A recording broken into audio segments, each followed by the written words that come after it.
Kaangot sa ato ika-25 nga anibersaryo, ginhiwat ang selebrasyon para balikan ang ginsiguran sa Bacolod Capilla Station. Naging madinalagon ang inyong kahiwatan, naging tambungan sa mga past and present employees sa ABS-CBN Bacolod. Pagsatanan nga mga on-cam talent, halin sa production kag news department. Nagdugag man sa sadyahan ang aton mga kapamilya nga nagpasundayag sa ilang mga talento kag naghatag kalingawan sa tanan nga mga tumalambong.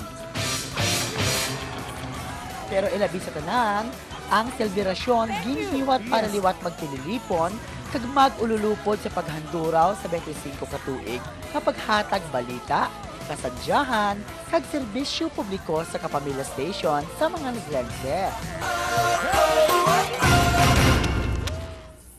Grabe no? Grabe ay guseda, nabilib ko sa kay Enzo sa iyang drawing no, painting. Imagine 2 years old. Sa ako na duduban ko sa 2 years old ko, painting man ko. Ano mo na ba ang drawing mo? Ato, ako mo sa pag-drawing ko, kaya hindi sila kan chinti kung chorus, sungagi ka. Ate, uso man na sa mga abstract na natawag. Pero may kilala ko yan sa Ililo. Pero di ka kung talent na pag-istoryahan, ha? Kaya gakanta siya, gasaot siya, ga-acting siya, agmayo pa siya sa school. Ay ko nakilala mo lang si Amigo Armel. Pabi ko said kung may amigo ka man niya nakilala sa Iloilo ka talented, dili sa pag-ground day, kaya may kilala mo ko yung wala pa gasaot na. Wow. Kilala, sige, Ben, Ben. 1, 2, 3, sakaraw! Okay. Tanat, gentleman! 1, 2, 3, go! Tanat, gentleman!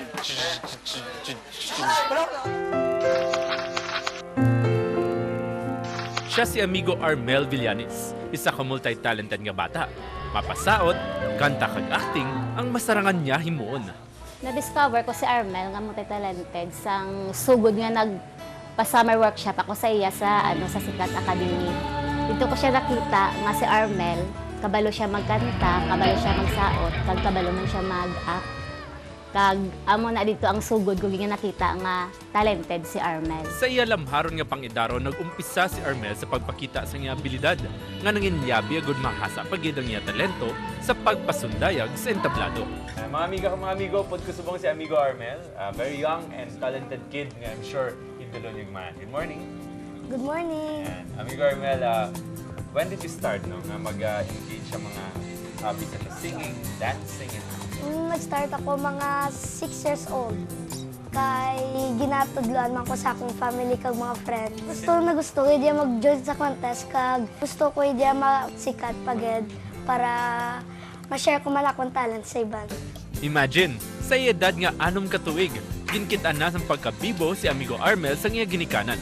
Kag nangin idolo man siya sang iya manghod nga si Junmel, nga sa karon ang nagasunod na sa iya pagkaabilidadan. Si Armel sa sulod sang balay, loving siya. Tapos, kabalo man siya sa iya nga manghod, mag-atipan kung kisa. Pero kung kisa may time man sila nga hindi man mag-intindahan pero mga bata mo gid man na siya. Pero si Armel, kung ano ang pwede niya mahimo nga makapalipay sa akon, ginahimo niya gid na. Pila ka mga kompetisyon diri sa syudad sa Iloilo ang nangin stepping stone para kay Amigo Armel, agud mangin madinalagon siya sa iya karera, apisar nga bulilit pa lang ini. Tungod sa masami pag-intra sa mga contest. Anamian ko magsaka sa stage kag do daw bala na tipo malok bala. Do sa una daan do nakulbaan ko pero kung may self-confidence do hindi naman kay do namian ka na gid. Kay ginhimo ko ang best ko kag practice lang. Pero hindi lang sa mga activities kag competition naga-excel ang aton amigo. Armel is very, very active inside the classroom. He takes the lead in every activities in their group as well as in the whole class. Para naman kay Amigo Armel, hindi pa uli ang tanan agud makuha ang aton gusto malabot sa aton kabuhi. Kay para sa iya, Ang naging inspiration ko, ang mga family ko, friends ko, teachers, ang importante kay ginap-happy nila ko kag ginahatagan man nila ko time na kung maglantaw sila contest, supportive din sila yung katama. Ano lang kamo, practice and never surrender. Tapos kung maperde man kamo, pray lang kamo kay Lord.